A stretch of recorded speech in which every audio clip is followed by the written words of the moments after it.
আমি শিবরাত্রি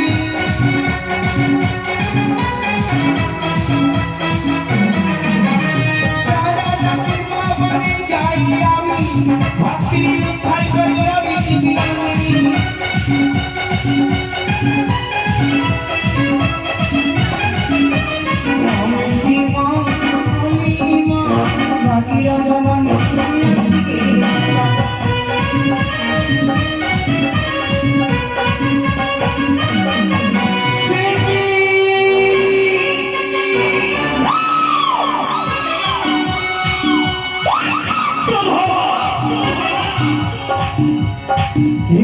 সকলে দেবতার পূজা করেছিল সুমতি বিশ্ববরাবরে কিন্তু এই পাতার মাথুরি পদ্মাবতীর পূজা অর্চনা করেনি সিদ্ধ হৃদয় আমি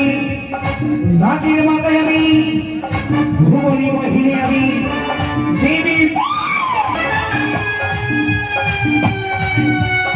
আর তুমি মা বলে পুজো না দিয়ে সকলে দেবতাদের পুজো অর্চনা করেছ মনসার পুজো অর্চনা করবে এই শুভদেবী শুভনগরে যাবে আমি তাদের প্রথমানি চাইবো আমি ভিক্ষি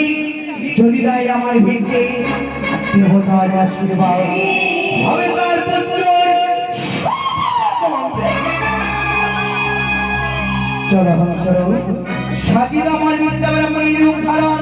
এই মাতৃ ধরলাম আমি ব্রাহ্মণী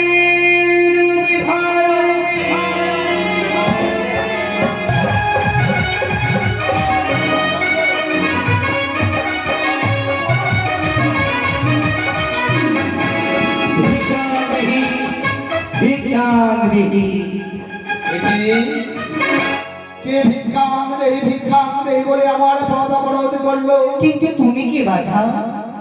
আমায় চিনতে পারলে না না আমি হচ্ছি চম্পক অধিপতি চন্দ্রপতি সদাগর কি বাবা আমি অষ্টমী সাজিতে করিয়া এই বর্ষার যে যাচ্ছ বাছা ও বলুন ওগো বৃদ্ধা ব্রাহ্মণী আমি আমার কনিষ্ঠ পুত্র লক্ষিন্দরের শুভ পরিণয় তাই আজ যাচ্ছি আমি পুত্রকে নিয়ে উজাড় নগর তাই বলি বাছা শুভদিনী শুভনগরে এসেছি বর্তমানে একমাত্র ভিক্ষে চাইবার জন্য দায়ী ব্রাহ্মণের ভিক্ষে হবে তোমার শুভযাত্রা হবে তোমার পুত্রের শুভ মঙ্গল তোমায় প্রথমে আমায় ভিক্ষা দিতে হবে তাই না বলি ও বৃদ্ধ ব্রাহ্মণ জাতির শ্রেষ্ঠ তুমি বিলম্ব না করে ছুটে যাও আমার চম্পানি নগরে রয়েছে আমার মহারানী সরকার করছে বস্ত্রহীনকে বস্ত্র দান করছে তুমি সেখানে গেলে তোমার মনোরথ পূর্ণ হবে চম্পানি নগরে অনেকদিন পর আমি যে বয়স্ক মানুষ পথ চলিতে পারি না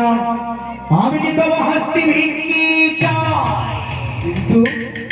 এই পথমাঝে আমার কাছে তো কোনো ভিক্ষে নেই রয়েছে বাছা রয়েছে হ্যাঁ এমন কি ভিক্ষে পেলে তোমার কাছে রয়েছে পুজোর শাড়ি সে পুজোর শাড়িতে রয়েছে পুষ্প সেই পুষ্প দিয়ে আমার পুজোর অর্চনা করো ভিক্ষে দাও হবে তোমার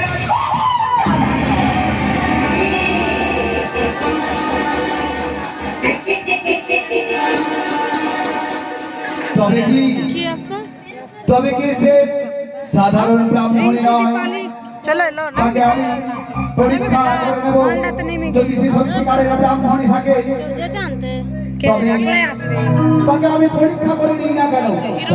বিদ্যা ব্রাহ্মণী তোমার আমি প্রথমে ভিক্ষা দেবো দেবী তো দেবো তোমার মনে